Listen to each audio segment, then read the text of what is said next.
우리 믿음에 대해서 잠깐 보겠습니다. 정말 우리 안에 있는 믿음을 우리가 확실히 알아야 되겠습니다. 거울을 통해서 보니까 우리 안에 예수님이 가지고 계셨던 똑같은 믿음이 있습니다. 예. 그런데 우리가 아까도 잠깐 말씀드렸듯이 너무나 많이 속는 거예요. 사단이 아주 전략이 정확하죠.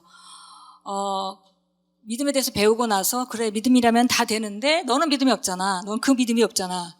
그러면 생각해보니까 없는 것 같아요. 느껴지지도 않으니까. 그죠? 그러니까 우리가 그런가 해서 다른 사람이 믿음으로 기능하는 것을 보고 우리가 부러워하고 또 저 사람은 무슨 특별한 은혜가 있어서 저렇게 되나 보다 하고 그것을 너무 추상적으로 생각을 하게 되는 거죠. 그래서 기본적으로 가장 우리 안에 그리스도의 믿음이 있다는 걸 우리가 알아야겠습니다. 그 믿음을 우리가 거듭날 때 이미 받았습니다. 사람들이 믿음을 발휘한다 하면서 하나님의 믿음과 사람의 믿음, 인간적인 믿음에 대해서 혼동을 하기 때문에 정확하게 인식하지 못하는 것 같습니다.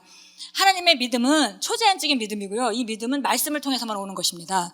우리가 로마서 10장 17절 말씀과 같이 그 믿음은 들음에서 오고 들음은 그리스도의 말씀으로 말미암느니라. 그래서 우리가 믿음이라고 말하면 이 초자연적인 믿음을 말하는 거죠.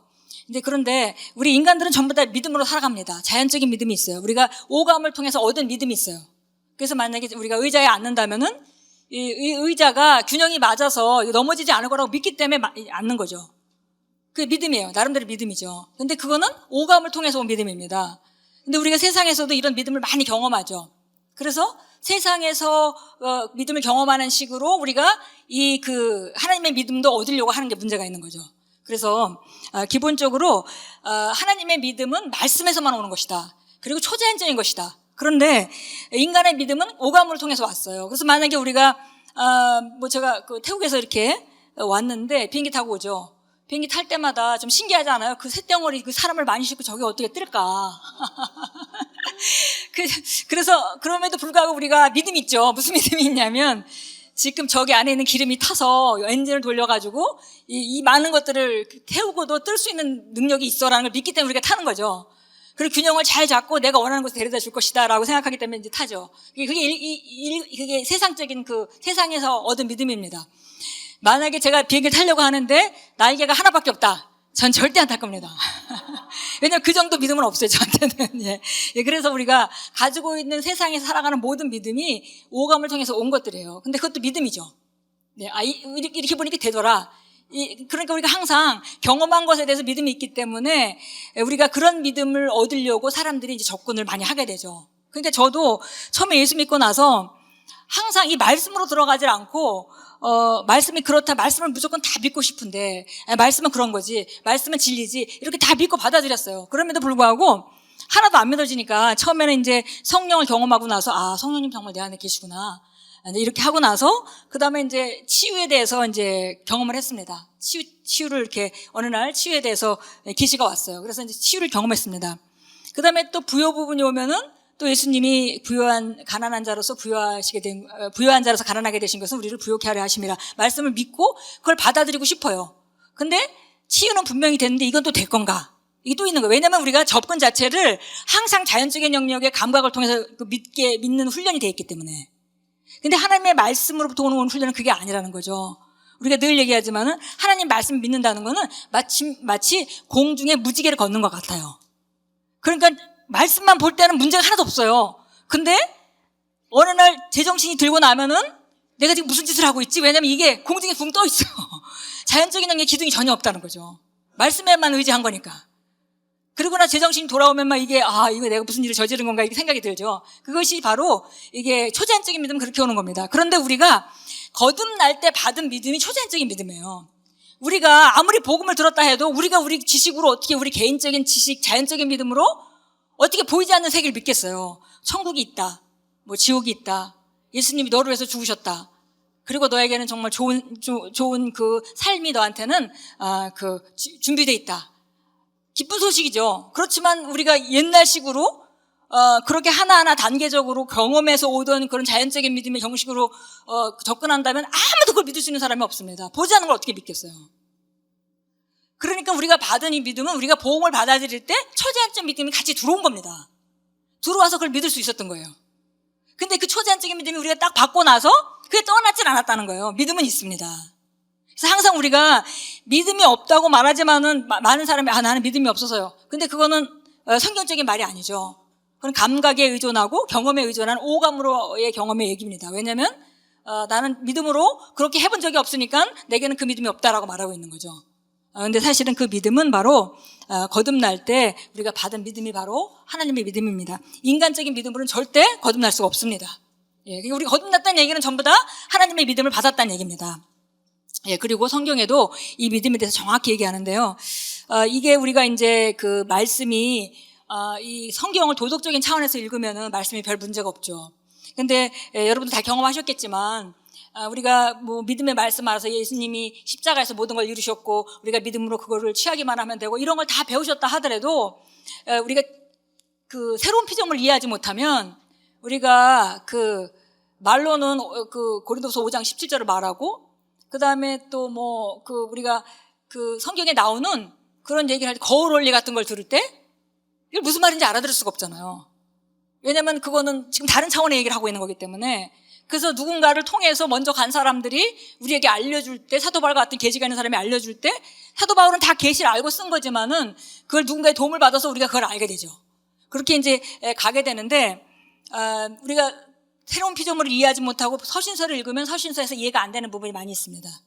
그런데 새로운 피조물을 알고 우리가 거울 원리를 알면서 성경을 읽게 되면 새로운 피조물이 많이 이해가 가고 거기서 무슨 뭐 세상은 나에 대해서 십자가에 못 박혔고 나는 세상에 대해서 십자가에 못 박혔다가 무슨 말인지 알게 되고 그 옛날에 다 해석이 안 되는 부분이 다 되죠. 내게 주신 은혜로 인하여 너희 중 각 사람에게 말하노니 자신에 대하여 마땅히 생각할 그 이상의 생각을 품지 말고 다만 하나님께서 각 사람에게 나누어 주신 믿음의 분량에 따라 건전하게 생각하라. 예, 그래서 여기 마치 이거를 그냥 우리가 계시가 하나도 없이 읽으면은 네 분수대로 생각해라고 들리죠. 예, 근데 사실은 정확하게 알면은 더 measure faith의 비밀이 있는 거잖아요. 그래서 우리에게 나눠준 그 믿음에 합당하게 생각을 해 이런 얘기입니다. 예, 그리고 그걸 떠나서 그러니까 유대인이면은 유대인도 바로 네가 거듭날 때 그 받은 믿음, 네가 새롭게 거듭난 사람에 합당하게 생각해야 되고 이방인도 그렇게 생각해야 되고 근데 네가 유대인이라고 너는 선민이라고 이제 이런 얘기인 거잖아요. 다 그 믿음에 따라서 건전하게 생각하라 이런 말이죠. 에베소 2장 8절 또 같이 읽겠습니다. 너희가 믿음으로 말미암아 은혜로 구원을 받았으니 이것은 너희에게서 난 것이 아니요 하나님의 선물이라. 예, 믿음으로 말미암아 은혜 이게 정말 우리가 잘 알아야 되는 단어입니다. 모든 것은 예수님께서 값을 치르심으로 말미암아 우리에게 은혜로 주어졌어요. 근데 그것을 취하는 것은 믿음입니다. 근데 그 믿음이 내가 만든 믿음이 아니라 이미 내 안에 있는 믿음이에요. 그러니까 사실 하나님께서 모든 것을 주신 거죠. 이 구원은 정말 너무나 완벽한 겁니다. 예. 우리가 만약에 은혜로 다 줬다 하더라도 믿음이 없는 사람은 그걸 못 취할 거 아니겠어요? 근데 믿음조차도 주셨어요. 그래서 그 믿음, 그러니까 항상 이건 우리가 구원받을 때로 구원의 값을 예수님이 치러 놓으셨기 때문에 은혜로 우리는 받는 거지만 믿음을 통해서 받잖아요, 항상. 근데 우리가 성경에 있는 모든 것들이 마찬가지라는 거죠. 은혜로 이미 주어 놓으신 거야. 그러나 그건 너는 믿음으로 받아야 돼. 예. 그러니까 우리 안에 있는 믿음을 잘 활용해야 되는 거죠. 예, 그래서 항상 은혜지만 믿음으로 받아야 된다. 이걸 우리가 이제 우리가 알아야 되겠고 이것은 바로 구원은 하나님의 선물이다 그랬습니다. 예수 그리스도의 종이시요 사도인 시몬 베드로는 하나님과 우리 구주 예수 그리스도의 의로 말미암아 우리와 함께 동일하게 보배로운 믿음을 받은 사람들에게 쓰노니 예, 보배로운 믿음이라고 해서 이 믿음은 그냥 믿음이 아니고 이거는 자연적 영역의 믿음이 아니라 이거는 프레셔스 보배로운 믿음입니다. 이 믿음을 뭐라고 얘기했냐면 그 베드로는 뭐라고 얘기했냐면 하나님과 우리 구주 예수 그리스도의 의로 말미암아 그 의를 뭐로 말미암아 우리와 함께 동일하게 보배로운 믿음을 받은 사람들에게 쓰노니 그래서 내가 가진 보배로운 믿음이 너에게도 있다 이렇게 말하고 있는 거죠. 그래서 그 똑같은 보배로운 믿음이 우리에게 주어졌습니다. 예, 갈라디아서 2장 20절이 완전히 그 최고의 이제 피크를 말하는데요. 내가 그리스도와 함께 십자가에 못 박혀 있으나 그럼에도 불구하고 나는 사노라. 그러나 내가 아니요 그리스도께서 내 안에 사시느니라.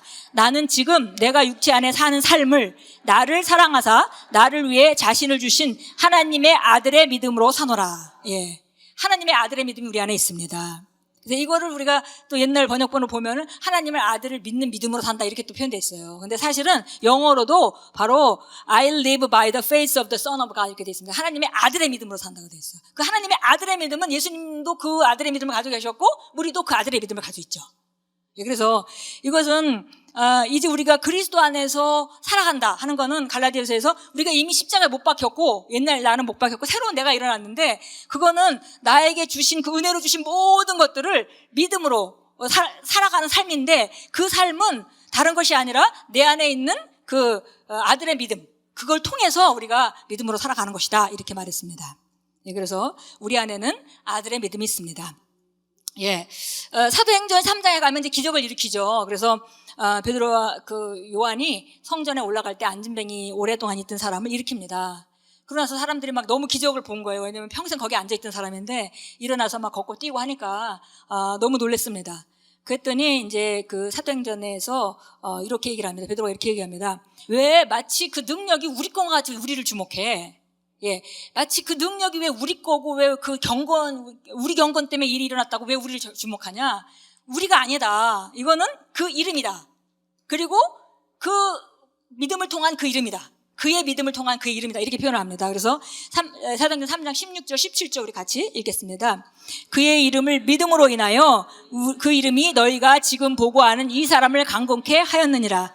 정녕 그를 통하여 나온 믿음이 이 사람을 너희 모든 사람 앞에서 온전하게 치유한 것이라. 그래서 그를 통하여 나온 믿음이라고 여기에 썼어요. 그랬는데 그를 통하여 나온 믿음은 the faith which is by him 그랬습니다. 그래서 그를 통하여 나온 믿음 이렇게 표현했습니다. 그래서 보니까 그 믿음이 바로 그 이름을 믿는 그 믿음으로 말미암아 그 일이 일어난 것이다 얘기했습니다. 누가복음 17장에 가면 우리가 이제 예수님 같은 그 제자들이 대화하는 장면이 나오죠. 그래서 이제 제자가 물었습니다. 그 나에게 잘못한 형제를 몇 번이나 용서해 줘야 될까요? 그러니까는 그래도 아마도 예수님께 칭찬을 받고 싶었죠. 그래서 한 7번? 굉장히 크게 잡아서 한 7번쯤 하면 될까요? 이렇게 칭찬을 할 줄 알아. 눈을 초롱초롱 하면서 물었습니다. 그랬더니 예수님이 7번에 70번이라도 490번 그 이상 그런 믿음은 내게 없다. 이렇게 생각을 한 거죠. 그래서 주님 우리 믿음을 좀 늘려주세요. 이렇게 얘기를 하니까 예수님이 너에게 겨자씨 한 알만한 믿음만 있으면 그러니까 믿음이 크기가 문제가 아니라는 거죠. 이 믿음의 능력입니다. 우리가 하나님의 아들의 믿음의 능력이에요. 이 하나님의 아들의 믿음의 능력입니다. 겨자씨 한 알만 있어도 뽕나무가 들려서 그 바다에 던져질 수 있어. 그러니까 하시는 말씀은 뭐냐면 이 믿음이 크고 작고의 문제가 아니야. 그 믿음이 있으면은 얼마든지 할 수 있다. 이 얘기를 하고 있는 거죠. 그래서 믿음은 크고 작고 있는 문제가 아니다. 그래서 겨자씨만한 믿음도 그런 효과가 있다고 얘기를 했습니다. 그래서 우리가 그 믿음을 받았습니다. 그래서 우리 안에 정말 내 안에 예수님 당시에 있던 그 사람들, 그 예수님 안에 있던 그 믿음이 내게 있구나.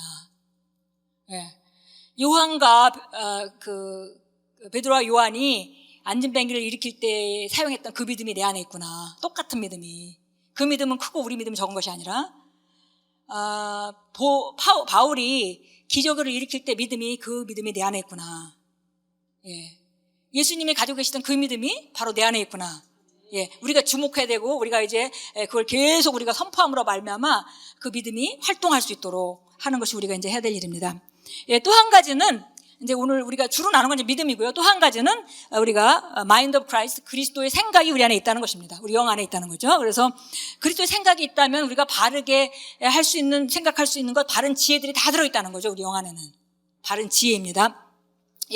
그리스도의 생각은 다 진리의 생각이기 때문에 다 지혜죠, 사실. 그래서 우리가 지혜를 발견할 때 이런 걸 발견합니다. 정말 맨 처음에 우리가 주님 저에게 지혜를 주세요라고 기도를 할 때 지혜를 경험했습니다. 근데 그때 지혜의 차원은 사실 제가 교회를 개척하면서 성도들이 뭐 이렇게 성경에 대해서 질문하고 뭐 이렇게 할 때 제가 뭐 성경을 다 아는 것도 아니고 그러니까 제가 대답할 무슨 말을 해줘야 될지 잘 모르잖아요. 그런데 질문은 그냥 언제든지 올 수 있는 거고. 근데 처음에 제가 그런 걸 할 때는 항상 전화를 받으면서도 제가 속으로 기도를 했어요. 주님, 저는 이분이 나한테 전화를 한 거는 내 말을 듣겠다는 것이 아니라 하나님의 지혜를 받겠다는 건데 저는 그런 지혜가 제 안에 없는 것 같아요. 그러니까 주님이 주셔야만 합니다. 그리고 막 간절하게 그러면은 상대방이 질문을 할 때 나도 모르는 말이 막 나와요. 생각이 막 나오고. 그래서 정말 주님께서 주셨구나. 이게 하나님 주신 지혜의 전부인 줄 알았어요. 근데 시간이 지나면서 그것도 지혜인데 보통 사람들이 지혜 생각하면 그런 아이디어 그런 걸 자꾸 생각하잖아요. 근데 시간이 지나면서 하나님 말씀이 내 안에 이렇게 통째로 들어오니까 이게 통찰력이 생기는 지혜가 더 큰 지혜. 그래서 하나님 말씀 자체가 지혜구나. 하나님 말씀 자체가 지혜죠. 하나님 말씀은 지혜입니다. 그래서 그렇게 했는데 우리에게 우리 삶에 필요한 모든 지혜가 우리 안에 이미 들어있다는 겁니다. 근데 우리가 성경에 나와 있는 것뿐만이 아니라 성경에 나와 있지 않은 많은 결정들을 또 우리가 해야 되잖아요. 근데 거기 지혜가 필요하죠. 지식이 있어도 삶에 적용시키는 것이 지혜인데 그 지혜가 이미 우리 안에 있다는 것입니다. 왜냐하면 그리스도의 생각이 우리 안에 있기 때문에. 그래서 그리스도의 생각을 가졌다 했습니다. 우리 영은 하나님이 아시는 모든 것을 알고 있습니다. 왜냐하면 우리 안에 성령님이 계시기 때문에.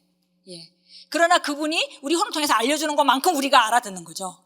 그러나 실제적으로 지혜는 우리 안에 있는 그 지혜는 정말 어마어마한 지혜가 있고, 그래서 우리가 그 성경에 다시 우리가 잘 아는 성경 구절들 다시 되뇌어 보면 바로 그거죠. 하나님께로 난 자마다 세상을 이긴다, 이렇게 얘기를 했어요.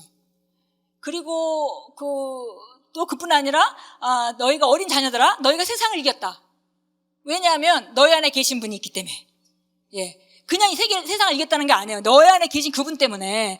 훨씬 그분이 네 안에 들어있으니까, 그러니까 너는 세상의 것을 이길 수밖에 없어. 훨씬 더 큰 분이 우리 안에 계십니다. 그리고 그분 때문에 우리가 세상을 이긴 거예요. 근데 그분을 활용하지 않으면 우리도 어떤 면에서는 세상이 질 수도 있습니다. 어떤 부분에는 하나님의 지혜도 사용하지 않고 우리 안에 있는 그분을, 성령의 그 능력이나 그 지혜를 사용하지 않는다면은 보장이 없는 거예요. 우리가 마치 너희가 하나님께 난 자면 세상을 이긴다, 우리가 세상을 이기면 믿음이다, 이렇게 하면서 우리가 믿음을 활용하지 않으면 자녀들이 그 승리가 보장되어 있지 않은 것 같이, 믿음을 활용하는 전제 조건으로 우리는 모두 항상 세상을 이기게 돼 있다는 거죠. 또 다른 말로는 우리가 세상을 이기는 것은 우리 안에 있는 그분을 잘 활용할 때. 근데 그분 안에 놀라운 지혜가 있습니다. 그래서 우리가 우리 영은 하나님이 아시는 모든 걸 알고 있어요. 나는 내 영 안에 모든 것이 있어, 이렇게 생각하면 되겠죠. 갈라디아서 4장 6절 같이 읽겠습니다. 너희가 아들이므로 하나님께서 자기 아들의 영을 너희 마음에 보내시어 아바 아버지라 부르짖게 하셨느니라. 또 한 번 읽었습니다. 로마서 8장 9절 읽겠습니다. 그러나 하나님이 영이 너희 안에 거하시면 너희가 육신 안에 있지 아니하고 성령 안에 있나니 이제 누구든지 그리스도의 영이 없으면 그의 사람이 아니니라. 그래서 우리가 우리 영이 없다면은 우리가 너희가 하나님의 성전인 걸 알지 못하느냐 그랬어요. 그래서 우리가 주님의 영이 우리 안에 들어왔기 때문에 우리가 그리스도인이기 때문에 우리 거듭났다면 그리스도의 영이 다 있는 거죠. 그리고 그 하나님의 그리스도의 생각이 있고 그리스도의 영이 우리 안에 있습니다. 요한일서 2장 27절 또 읽겠습니다. 너희가 그분에게서 받은 기름 부음이 너희 안에 거하나니 아무도 너희를 가르칠 필요가 없고 오히려 그 동일한 기름 부음이 너희에게 모든 것을 가르치며 그 기름 부음은 진리이고 거짓말이 아니니 너희를 가르친 그대로 너희는 그분 안에서 거할지니라. 그래서 우리 안에 기름 부음이 있어가지고 그 기름 부음이 우리를 교육한다는 거죠. 그래서 보니까 프로세스는 이렇게 되어 있는 거예요. 아까 우리가 그림을 여러 개 봤지만 그중 맨 마지막에 본 그림이 생각나시죠? 영이 있고 거듭난 영이 있고 그 다음에 혼이 가로막고 있고 그 다음에 육이 있습니다. 이 혼적인 영역에 밸브가 있어가지고 이걸 열어서 여는 것만큼 사실 이게 통과해서 나가게 되는 거예요. 근데 우리가 말씀을 받아들일 때도 항상 혼이 동의하고 받아들여야 되기 때문에 우리가 말씀을 들어도 거절할 수 있잖아요. 거절하게 되면 그것이 우리 혼을 바꿀 수가 없죠. 근데 이것이 바로 하나님의 말씀이 그 혼을 열 때 하나님의 말씀이 들어와서 우리 영으로 들어오고 그 다음에 그 말씀에 의거해서 우리 안에 있는 기름 부음이 이 말씀에 의거해서 우리 혼을 변화시키는 거죠. 거꾸로. 그래서 결국은 능력은 어디서 나오는 거냐면 능력은 영에서부터 나오는 거죠. 혼이 변화시키는 것도 능력이 영이 있습니다. 우리가 막 고백만 하면 혼이 변화될 것 같지만 그건 상당히 제한적입니다. 물론 고백을 많이 하면은 변화가 돼요. 그런데 고백하는 거에 정말 완전히 우리가 목적은 어디 있냐면 계시가 일어나는 거거든요. 계시 자체는 영이 개입을 하시는 거예요. 성령이 펑 뚫으시는 거예요. 그냥 혼적인 영역에 내가 나는 예수님 채찍으면서 내가 나았음을 믿어라고 내가 받아들였다 하더라도 제 잠재의식에 혼적인 영역에 보이지 않는 부분 나는 정말 믿는 것 같은데 내가 보지 않는 더 깊은 곳에 어려서부터 받은 많은 정보들이 다 쌓여 있기 때문에 이것이 그냥 탁 열리지 않고 그 혼이 탁 열려서 영 안에 있는 능력들을, 치유의 능력들을 확 보낼 수 없는 그런 상태로 지금 다 가리고 있는데, 나는 못 느끼지만 다 가리고 있는데, 내가 말씀을 고백하면서 계속 선포하고 기도할 때, 기도를 하다 보면 성령께서 활성화돼서 성령께서 그걸 팍 뚫어줘서 그 분야에 대한 그 모든 것들을, 견관진들을 다 무너뜨리는 거죠. 그러면 그게 한 방에 다 날아가는 겁니다. 그럼 계시가 일어나서 이제 더 이상 믿으려고 노력 안 해도 되죠. 이제 그냥 믿어져요. 그래서 고백을 해서 우리가 고백을 하면 내 혼이 바뀌죠. 물론 생각이 바뀝니다. 그러나 그 생각이 바뀌는 것이 끝은 아니라는 거예요. 생각이 어느 정도 바뀐 것이 아니라 우리 안에 잠재의식까지 완전히 하나님의 말씀으로 교체되는 그 상태를 우리가 계시를 받는다 이렇게 표현하는 것이고, 그것이 바로 우리 영으로부터 이제 오는 것입니다. 그래서 중요한 것은 뭐냐면, 그러니까 우리 안에 지금 다 있다는 걸 아는 것이고, 그 있다는 걸 모르면, 이거를 모르면은 꺼냈을 수가 없어요. 예. 그러니까 만약에 어떤 사람이 무슨 좋은 기구가 있다는 걸 본인이 주머니에 있어요. 근데 있다는 걸 알면은 그 기구를 잘 사용할지 몰라도 이렇게도 해보고 저렇게도 해보고 한 번에 안 되겠지만 결국은 쓸 겁니다. 근데 만약에 이거 있다는 걸 잘 알지 못하면은 그거는 시도도 안 하겠죠. 그래서 오늘 우리가 지금 다시 우리 안에 그리스도의 믿음이 있다는 거, 그리고 우리가 그리스도의 마음이 우리 안에 있다는 거, 이거를 다시 우리가 확인하고 정말 계속 우리 안에 퍼부어서 우리가 그것들을 활용할 수 있도록 그렇게 우리가 접근하고 있습니다. 그래서 이 지혜는 우리 삶을 다루는 모든 것의 지혜인데요. 우리가 잘 알다시피 그 열왕기 상에 가면은 그 엘리야가 나오잖아요. 그래서 엘리야가 이제 그 하나님의 음성을 듣는데 19장인가요? 그래서 음성을 듣는데 막 강한 바람이 막 모든 걸 다 흔드는데도 거기는 하나님의 음성이 없었고, 지진에도 없었고, 막 불이 막 그 뜨거운 불이 났던 거기도 없었고, 오히려 그 후에 세미한 음성, 으로 하나님이 이제 말씀하시는 걸 듣게 되죠. 그런데 우리가 사실은 우리 안에 이미 내 삶에 대한 모든 문제에 대한 그런 그 지혜가 다 있는데, 그것이 그렇게 항상 큰 소리로만 오는 건 아니라는 겁니다. 그래서 있긴 있어요. 있긴 있는데 그걸 우리가 들으려고 귀를 기울여야 되는 거죠. 들으려고 귀를 기울여야 되는데, 거기에 굉장히 중요한 것이 바로 방언과 방언 통역입니다.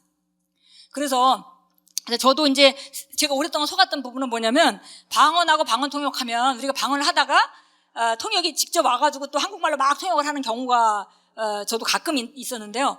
그래서 가끔 있으니까 그것만 통역이라고 생각하고 그것만 기다렸던 거예요. 근데 사실 방언 통역은 그것만 통역은 아닙니다. 그게 아니고, 이게 방언 자체가 어떤 걸 말하냐면, 우리가 그 고린도전서 14장 2절에 잘 얘기하죠. 방언은 바로 우리 안에 있는 영이 하나님과 비밀을 말하는 것이다 그랬어요. 우리 거기에 14장 2절 우리 같이 읽겠습니다. 알지 못하는 방언으로 말하는 사람은 사람에게 말하지 아니하고 하나님께 함으로 아무도 알아듣지 못하니 이는 그가 그의 영으로 신비들을 말함이니라. 그래서 알지 못하는 방언으로 말하는 사람은, 그러니까 이게 알아듣지 못하는 방언이란 말이죠. 그래서 방언으로 말하면, 그러면 사람에게 말하는 게 아니고 하나님께만 말하는데, 아무도 알아듣지 못하는데 내 영이 하나님께 직접 말을 지금 둘이 하고, 내 혼을 통과하지 않고 혼의 내용을 모르는 거죠, 우리가. 그래서 내용을 모르고 직접 통과를 하는데, 거기서 뭘 말하냐면 비밀을 말한다 그랬어요. 비밀. 그래서 그러면 내가 주님과 무슨 비밀을 막 말해. 근데 그 비밀이 사실 하나님께는 비밀이 아니죠. 나에겐 가려진 거고, 하나님께는 비밀이 없습니다. 그 신비는 나에게 하나 내가 알지 못하는 그 나에게 가려진 건데, 이걸 갖다가 우리 고린도서 2장에 가니까 이거를 히든 위즈덤이라고 그랬어요. 감춰진 지혜라고 얘기했습니다. 고린도서 2장 7절 같이 읽겠습니다.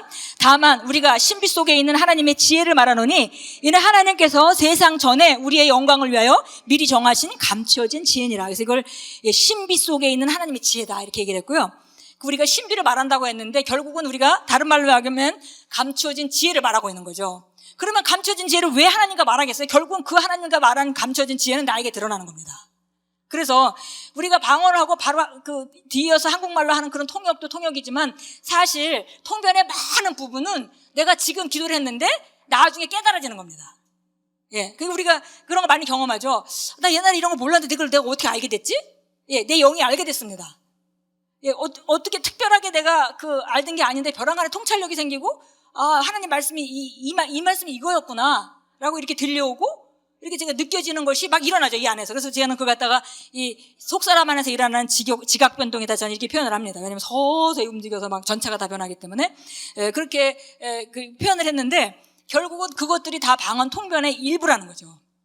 그래서 내가 지금 기도하고 신비를 계속 얘기를 했으니까, 하나님과 그걸 신비를 하나님과 얘기하는 것은 그게 열리기 위해서, 감춰진 것은 나타나려고 지금 말하고 있는 거예요. 그래서 얘기하게 되면 그 감춰진 지혜가 내게 나오게 된다는 거죠. 그래서 금방 지금 기도하다 받을 수도 있지만, 그러나 지금 기도를 했는데 자고 깨서 받을 수도 있는 거고, 왜냐하면 이것은 우리 그 영적인 영역 안에서 혼적인 영역으로 이렇게 전달되어지는 것이기 때문에. 그래서 우리가 이제 이렇게 방언을 해서, 그래서 성경은 바로 얘기하기를 방언하는 사람 통변하기를 위해서 기도하라 그랬습니다. 그리고 여러분이 이제 우리가 기도할 때, 다시는 기도할 때, 난 통변이 잘 안 되는데, 그렇게 생각하지 마시고, 내가 지금 주님과 신비를 말하는구나. 예, 이 신비를 말하는 이 신비는 드러나게 돼 있으니까, 내게 또 계시가 오겠구나, 이렇게 생각을 하시면 되겠습니다. 믿고 하셔야 되겠습니다. 예, 고린도서 2장 7절 같이 읽겠습니다. 다만 우리가 신비 속에 있는 하나님의 지혜를 말하노니 이는 하나님께서 세상 전에 우리의 영광을 위하여 미리 정하신 감춰진 지혜니라. 예, 감춰진 놀라운 지혜들이 우리에게 계속 우리가 방언으로 기도하고 그것이 해석되어지고 이렇게 하면서 나온다는 것입니다. 그래서 이제 우리가 통변 얘기할 때 꼭 당장 하지 않는다고 통변을 못한다고 생각하지 마시고, 비밀을 말하니까 그 비밀은 열리기 위해서 말하는 것이다, 이렇게 보고 믿고 이제 기도를 하시면 되겠습니다. 근데 이제 이런 실수는 좀 하시면 안 돼요. 이런 거 조심하셔야 됩니다.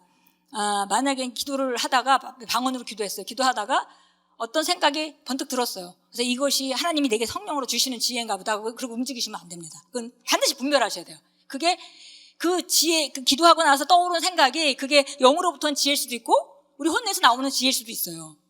그래서 그것에 대해서는 그냥 쉽게 하지 마시고 좀 돌다리 두드려 가듯이 성경 다시 보고 다시 한번 해보고 영으로 다시 확인해보고 확인한 다음에 움직이셔야지, 그냥 뭐가 떠올랐다고 그냥 그게 모든 것이 다 그거라고 생각하면 안 되겠습니다. 특별히 이제 영적으로 아주 성숙하다고 생각하는 분들은 좀 적겠지만은 이 훈련받는 그런 과정에 있는 사람들은 굉장히 조심해야 될 부분입니다. 왜냐하면 이런 걸 가르치면 또 반드시 그런 문제가 생기거든요. 그래서 그러나 우리가 모두 다 정말 그 방언을 기도하면서 우리가 통역을 할 수 있습니다. 통역을 할 수 있도록 기도하라는 것은 원하면 준다는 얘기죠. 그래서 계속 여러분 계시가 늘어나는 것이 바로 그런 이제 결과로 나타나는 것입니다. 자, 그래서 이제는 우리가 이 두 가지, 여러 가지 우리 안에 있는 것, 영으로 아는 거라 했죠. 우리 안에 있는 것은 영 안에 뭐가 있는지는 말씀을 통해서 우리가 아는 겁니다. 느끼는 게 아닙니다.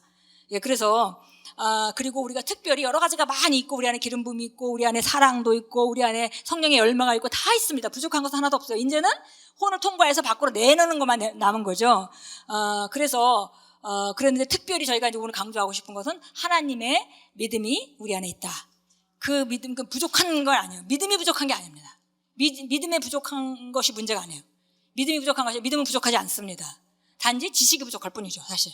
우리 혼적인 영역에 지식이 없고 내가 결단을 안 하고 이것을 통해서 살겠다라는 결단이 없기 때문에 그것이 문제지, 사실은 이것이 믿음이 부족한 것은 문제가 아니다, 이렇게 우리가 못을 받겠습니다. 그리고 우리 안에 모든 지혜가 있기 때문에 그 지혜는 언제든지 우리에게 꺼냈을 수 있도록 하나님께서 주신다 라는 것을 우리가 그것을 이제 못 받고 그 두 가지를 이제 명심하면서 성령 안에서 걷기로 우리가 넘어가겠습니다. 그래서 이게 우리가 이제 항상 선택을 해야 된다는 거죠. 혼적인 영역 안에서. 그래서 이제 그래도 사람들이 이제 여러 가지 모든 지식을 알고 그쪽에 혼이 하나님의 말씀과 동일하게 돼서 점점 자유해지고 그런 것도 있어요. 그러나 이제 혼에서 우리가 이런 과정을 거치다 보면 우리가 또 겪는 일이 뭐냐면은 혼에 있는 사람들마다의 그 견고한 진이 있습니다.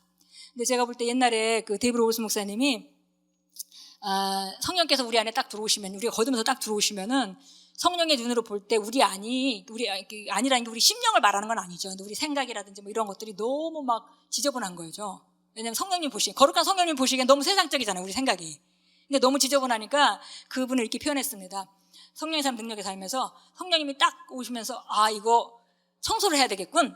이렇게 해서 이제 바퀴를 이제 죽이는 거예요. 근데 우리가 한국에서도 바퀴 많으신 분은 경험을 하지만 특별히 미국 같은 경우는 모텔 싼데 여행하다가 싼 데 들어가면은 바퀴가 정말 많아요. 근데 꼼꼼한 데 있다가 불을 켜면 바퀴가 밖에 나와서 활동을 하다 막 도망가잖아요. 막 싱크대 가로지르 도망가고. 근데 이제 그 얘기를 하시면서, 그 얘기를 아주 실감 있게 표현하시면서 데이브 로버슨 목사님이 이제 성령님 우리 안에 들어오시면 이제 죽일 게 너무 많은 거죠. 그래서 그때부터 이제 우리가 가지치기가 들어가는 겁니다.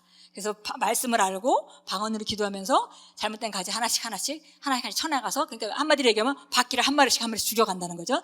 그다음 맨 마지막에 남은 바퀴가 뭐냐면, 바퀴 중에 왕은 바로 두 번째 2인자는 돈을 사랑함이고, 그다음에 1인자는 바로 자기 높임이랍니다. 누구나 다 자기 자존심이나 이런 거는 건드려지는 게 싫어요. 그런데 우리가 이 과정 가운데 다 거쳐야 되거든요, 사실은. 우리가 그리스도 안에서 걸으려면 이 과정 거쳐야 됩니다. 근데 대부분 우리가 이번에도 우리가 팀장 모임하면서 서로 이렇게 나눴는데 그런 그 과정들에 대해서 얘기를 하더라고요.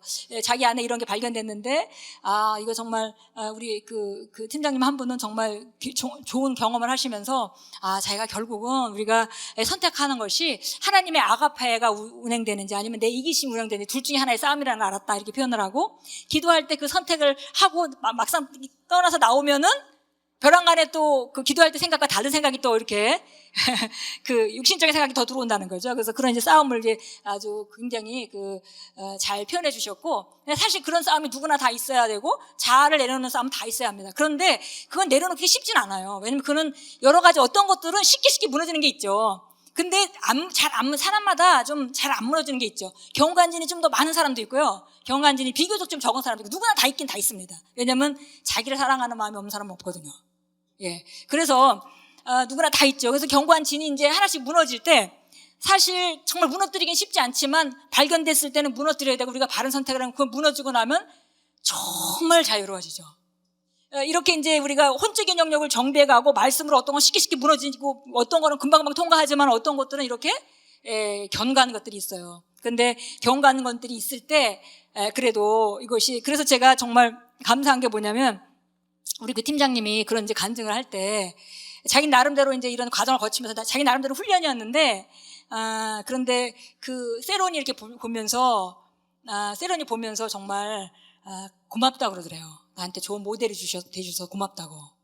그래서 정말 굉장히 그러면서 사랑의 표현을 하더래요. 그래서 자기가 너무 이렇게 감사했다고. 자기는 이렇게 힘들고 송구하고 있는데 누군가 또 날 바라보고, 제자가 지금 바라보고 있잖아요. 그래서 사실은 내가 무너뜨리는 경관진이 나의만의 문제가 아니라 내 주변에 있는 많은 사람들에게 사실 덕이 되고 또 아름다운 열매 맺고, 왜냐하면 내 자아에 있는 혼적인 영역들이 다 정비될수록 나를 흘러서 나아가는 내 안에 계신 성령님은 더 많아지는 거잖아요. 네, 그래서 정말 이게 어떤 과정 내에는 힘든 거지만은 우리가 정말 힘들어도 참고 우리가 바른 것을 선택하는 그런 의지, 이것은 굉장히 가치가 있습니다. 그래서 이제 우리가 성령 안에서 걷는 것이 이제 필요하겠어요. 그래서 거룩한 새 사람을 우리가 입어야 되겠고요. 우리 요한일서 4장 17절 말씀 같이 읽겠습니다. 이렇게 우리의 사랑이 온전해졌나니 이는 우리로 심판날에 담대함을 가지게 하려는 것이니라. 이는 그분이 그러하신 것 같이 우리도 이 세상에서 그러하기 때문이라. 그래서 바로 우리가 예수님이 이 땅에서 어떠하시듯이 바로 나도 그런 자입니다. 그러니까 우리가 예수님의 자리에서 예수님과 같이 기능하는데, 예수님이 가지고 계시던 영생을 우리가 받았고, 예수님이 가지고 계시던 그 믿음을 우리가 받았고, 예수님이 가지고 계시던 그 영을 우리가 받았고, 예수님이 가지고 계시던 그 마음을, 그 생각을 우리가 받았고, 우리가 이 땅에서 예수님과 같이 기능합니다. 이제 로마서 12장 1절 2절은 그래서 우리가 마음을 새롭게 하라고 그랬으니까, 마음을 새롭게 하는 게 모든 것입니다. 사실은 새로운 피조물을 제대로 안다면, 새로운 피조물 제대로 알지 못하면 마음을 새롭게 할 수도 없죠. 그런데 새로운 피조물에 대해서 확실하게 그 개념이 있다면은 이제 남은 거는 정말 마음을 새롭게 하는 것만 남았어요. 같이 읽겠습니다. 그러므로 형제들아, 내가 하나님의 모든 자비하심으로 너희에게 권고하노니 너희 몸을 하나님께서 기뻐하시는 거룩한 산 제물로 드리라. 이것이 너희가 드릴 합당한 예배니라. 너희는 이 세상과 일치하지 말고 너희 생각을 새롭게 함으로 변화를 받아 하나님의 선하시고 기뻐하시고 온전하신 뜻이 무엇인지 입증하도록 하라. 우리가 자주 나누는 말씀이죠. 그래서 이것도 제가 아마도 이건 입증하도록 하라만 해도 훨씬 난데, 옛날에 개혁성경 예전 번은 분별하도록 하라고 돼 있었어요. 그러니까 맨날 저는 이 성경을 가면서 주님의 말씀을, 주님의 뜻을 제가 주님의 선한 뜻을 분별하기 원합니다. 저에게 분별함을 주세요. 맨날 이런 분별을 받을 생각만 한 거죠. 근데 여기서 말은 뭐냐면은 네 생각은 너만이 새롭게 할 수 있기 때문에 네 생각은 네가 새롭게 해서 하나님께서 이렇게 선하고 기뻐하시고 온전하신 뜻 가운데 있는 일들을 네가 살아내서 좀 보여줘봐. 이 얘기를 하고 있는 거죠. 그런데 지금 입증하도록 하라면 훨씬 난데, 그래도 그전 거는 그냥 분별하도록 하라. 저는 그걸 계속 외웠어요. 개혁성경 옛날 걸 가지고. 그래서 내 머릿속에 언제 그 분별이 생기기를 기대하고 맨날 그것만 원한 거죠. 근데 사실은 그 얘기가 아니라 우리가 마음을 새롭게 하는 건 우리한테 달려있기 때문에, 우리가 마음을 새롭게 해서 우리가 삶 가운데 우리가 혼적인 영역을 새롭게 한다면은 변화를 받아서 우리가 상태가 변해서 예, 상태가 메타모포시스라고 얘기했죠. 그래서 애벌레가 살다가 벼랑 아래 나비가 되는 거예요. 예, 그럴 때 특징은 얼굴이 밝아집니다.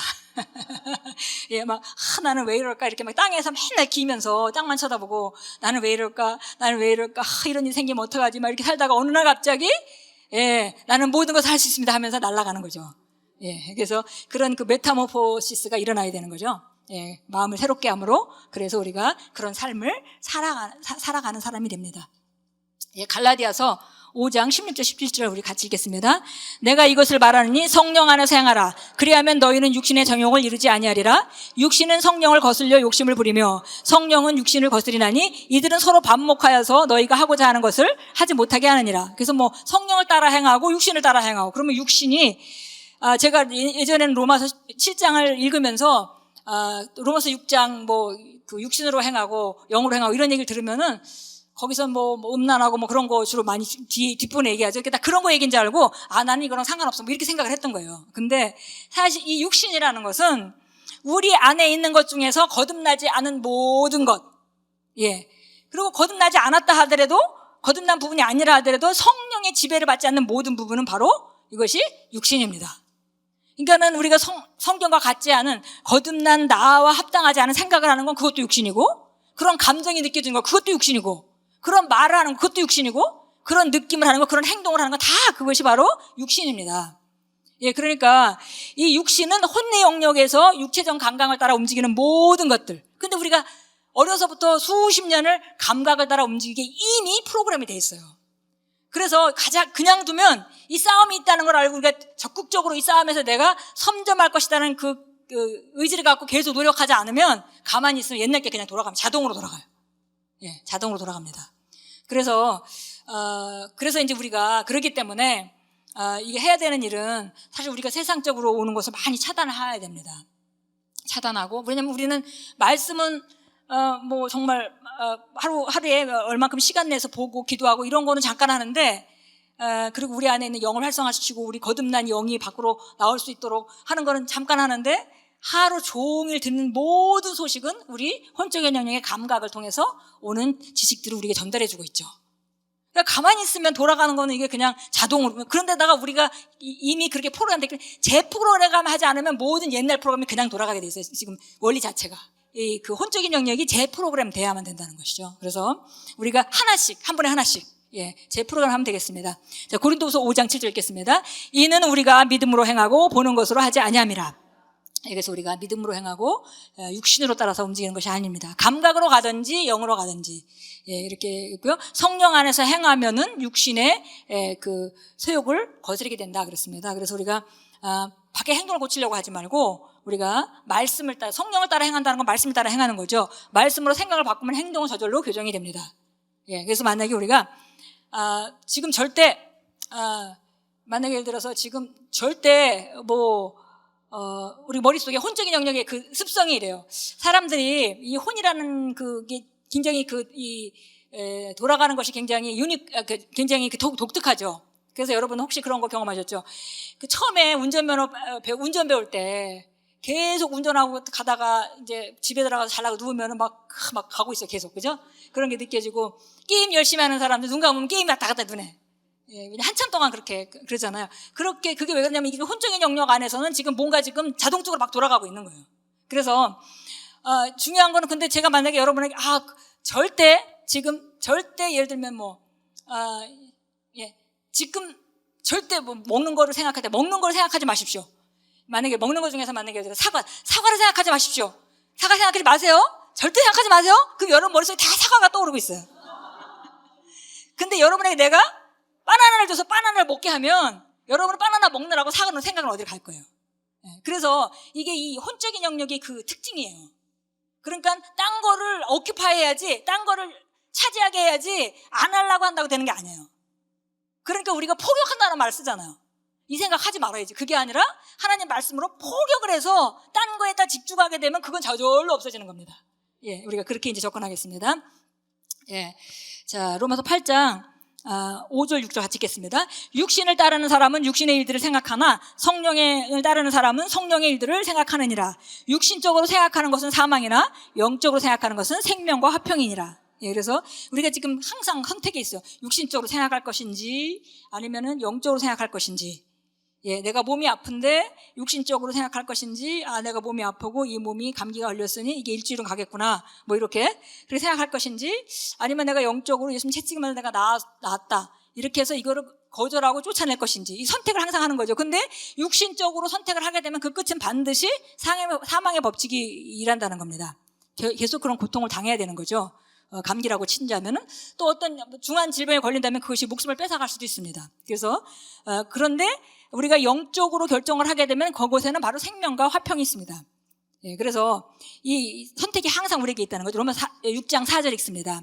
그러므로 우리가 그와 함께 받은 침례에 의하여 죽음 안에서 장사되었으니 이는 아버지의 영광으로 인하여 그리스도를 죽은 자들로부터 일으키신과 같이 우리도 또한 생명의 새로운 가운데 행하게 하려 하심이라. 만일 우리가 그의 죽으심의 모양으로 함께 심겨졌다면 또한 그의 부활한 모양과 같이 되야. 예, 그래서 보니까 우리가 정말 죽은 거를 십자가에서 예수님이 죽을 때 내가 죽었다고 믿는다면은 예수님이 십자가에서 부활하셨을 때 너도 부활했던 걸 믿어야지.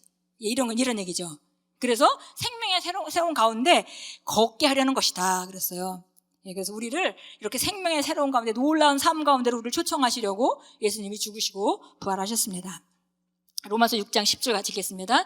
그가 죽으심은 죄에 대하여 단번에 죽으시며 그거 사심은 하나님께 대하여 사심이라. 이와 같이 너희도 너희 자신을 정령 죄에 대는 죽은 자요 예수 그리스도 우리 주로 말미암아 하나님께는 산 자로 여기라. 예, 그래서 죄에 대해서 우리가 무슨 육신으로 지는 죄가 아니라, 예, 죄의 법칙, 사망의 법칙. 예, 사망의 법칙에는 우리가 죽은 자고 이제 하나님에 대한 산 자고, 하나님이 모든 주신 것에 대해서는 우리가 살아있고 느끼고 우리가 바라보고 그런 자입니다. 그래서 우리가 이제 혼을 훈련하는 것이 남은 것입니다. 감각으로 보고 느끼는 것보다 하나님의 말씀이 더 분명해질 때까지 우리가 지속적으로 물러서지 말고 우리가 그 포격을 하고 고쳐야 되겠습니다. 그래서 오늘 우리가 잠시 한 15분 동안 기도를 하겠는데요. 기도하실 때 우리가 이 밑에 있는 내용들을 주로 이거 지금 여러 가지 고백이 있지만 지금 여기서는 두 가지만 초점을 뒀습니다. 우리 안에 하나님의 믿음이 있다는 거, 그 다음에 하나님의 지혜가 있다는 거. 그걸 우리가 확실하게 알아서 이제는 하나님 앞에 가서 좀 주님 지혜를 주세요 하지 말고 우리 안에 그걸 어떻게 꺼냈을지 쪽으로 우리가 완전히 이렇게 바뀌도록. 그래서 이거를 체질이 바뀌려면 지속해야 된다 그랬죠. 그래서 우리가 다음 만날 때까지 우리가 함께 이 부분에 대해서 확실하게 좀 고백하고 선포해서 우리가 우리 안에 있는 믿음을 계속 발휘하고, 믿음이 있다는 걸 알면은 이제 그 다음 단계는 이거를 활용하고 결국 안다면은 말하게 되겠죠. 그리고 그 다음에 기회가 왔을 때 손이 나가야죠. 이게 이제 우리가 해야 될 일입니다.